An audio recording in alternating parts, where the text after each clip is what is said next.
Film की शुरुआत होती है प्रभास की गहरी और दमदार आवाज से, जो हमें इस रहस्यमयी दुनिया के राजों के बारे में बताता है। कहानी हमें उस समय में ले जाती है जब सम्राट अशोक ने कलिंग पर युद्ध छेड़ा था। खून और तबाही के बाद अशोक को अपने कर्मों का भयानक पछतावा होता है। इसी पछतावे की वजह से वो अपनी शक्तियों को 9 ग्रंथों में बांट देता है और उन ग्रंथों को 9 वीर योद्धाओं के हवाले कर देता है। पीढ़ी दर पीढ़ी ये योद्धा उन ग्रंथों की रक्षा करते रहे। कई महान लोग अलेक्जेंडर से लेकर हिटलर तक इन ग्रंथों को पाने की कोशिश करते हैं, लेकिन किसी के हाथ ये ताकत नहीं लग पाती। यहीं हमें दिखाई देती है अंबिका, जो उन 9 योद्धाओं में से एक थी। अंबिका को एक भविष्य दर्शन होता है जिसमें कोई उन ग्रंथों पर कब्जा कर लेता है और पूरी दुनिया आग की लपटों में घिर जाती है। अंबिका बाकी योद्धाओं को इकट्ठा कर चेतावनी देती है कि ग्रंथों को छिपा देना चाहिए, लेकिन बाकी योद्धा लड़ाई के लिए तैयार हो जाते हैं। उसी वक्त अंबिका के गर्भ में एक बच्चा पल रहा होता है। वो कैलाश पर्वत चढ़कर अगस्त ऋषि के पास पहुंचने निकलती है। कठिनाइयों के बीच वो पर्वत चढ़ रही होती है, लेकिन रास्ते में बेहोश हो जाती है। वक्त बीतता है और 24 साल बाद एक नया शत्रु उभरता है, ब्लैकस्वॉर्ड। उसने पहले ही 6 ग्रंथों पर कब्जा कर लिया है और अब उसका लक्ष्य बाकी ग्रंथों को हासिल कर पूरी दुनिया को अपने अधीन करना है। कहानी अब हैदराबाद की गलियों में आती है, जहां हमें वेदा मिलता है। वेदा एक गैंगस्टर का माल चुरा लेता है। गैंगस्टर डसडेडी अपने गुंडों को वेदा के पीछे भेजता है। वेदा पकड़ा जाता है, लेकिन चालाकी से अपने दोस्तों से म्यूजिक बजवाकर अकेले ही सबको धूल चटा देता है। फिर वो उस माल में आग लगा देता है, जिससे पूरा इलाका जल उठता है। तभी वहां विभा आती है और वेदा को देख लेती है। विभा वेदा को जेल से छुड़वाती है, लेकिन उसकी शक्तियां वेदा पर काम नहीं करती।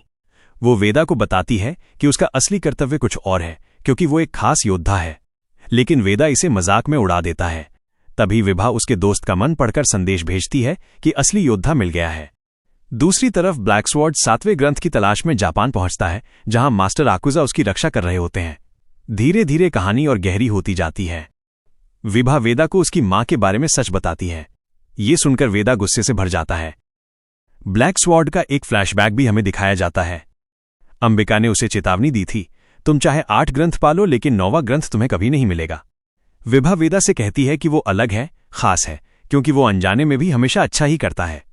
तभी वेदा को आकाश में तारे के रूप में एक धनुषधारी योद्धा दिखाई देता है।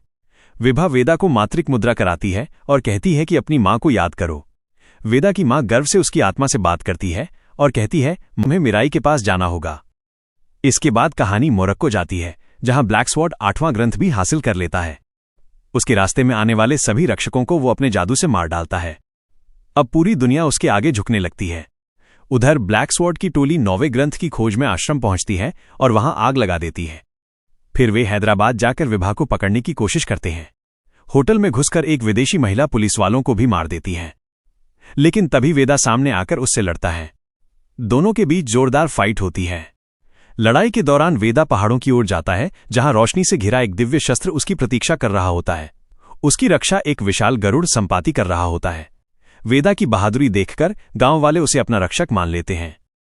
फिल्म का अगला अध्याय पुलिस स्टेशन से शुरू होता है।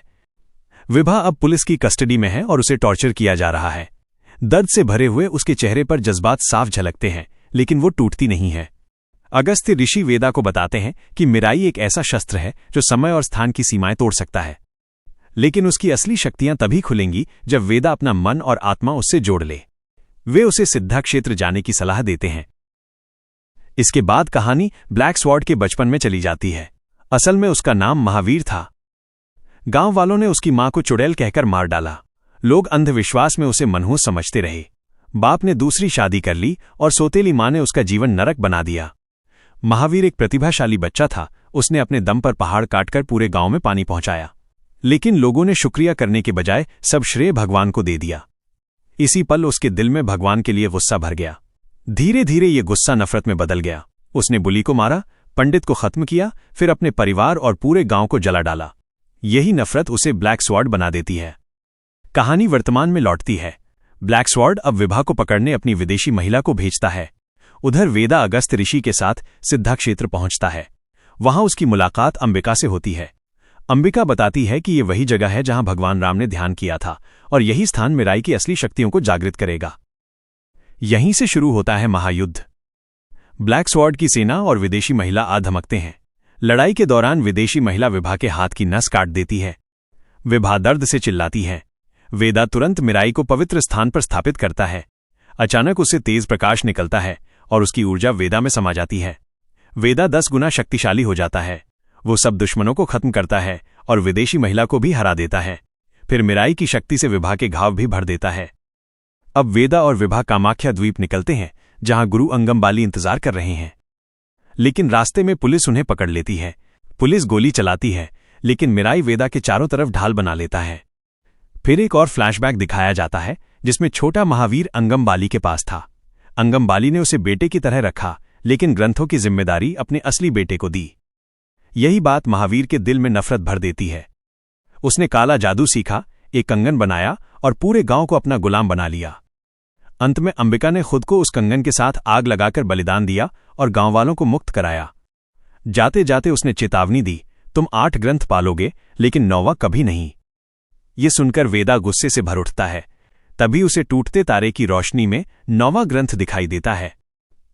लेकिन पुलिस उसे पकड़कर हथकड़ी डाल देती है और ग्रंथ छीन लेती है। ये सब एक ट्रेन में होता है। कहानी आगे बढ़ती है और कुंभ मेले तक पहुंचती है। ब्लैक स्वॉर्ड अपने कंगन के जादू से पूरे मेले के भक्तों को गुलाम बना लेता है। ट्रेन के ड्राइवर को मार दिया जाता है। पुलिस मजबूरी में मिराई फिर से वेदा को लौटा देती है। वेदा मिराई की शक्ति से ट्रेन रोक देता है। और अब आती है अंतिम लड़ाई, वेदा बनाम ब्लैक स्वॉर्ड। तलवारों की चमक, शस्त्रों की गरज और एक महायुद्ध। ब्लैक स्वॉर्ड वेदा को मारकर पुल से नीचे गिरा देता है, लेकिन तभी गरुड़ संपाती आकर वेदा को बचा लेता है। ब्लैक स्वॉर्ड अब 9वां ग्रंथ भी हासिल कर लेता है और अपनी शक्ति के चरम पर पहुंच जाता है। वेदा थककर गिर जाता है, उसका शरीर टूटने लगता है। वो अपनी मां अंबिका की तरह बलिदान देने ही वाला होता है।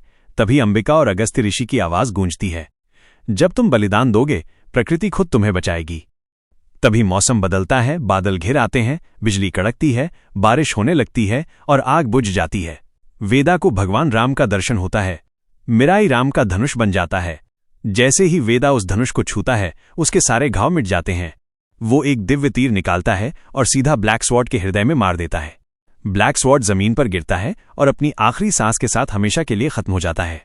अगर आपको वीडियो पसंद आए तो लाइक करें और ऐसी ही मूवी एक्सप्लेनेशंस के लिए चैनल को सब्सक्राइब जरूर करें।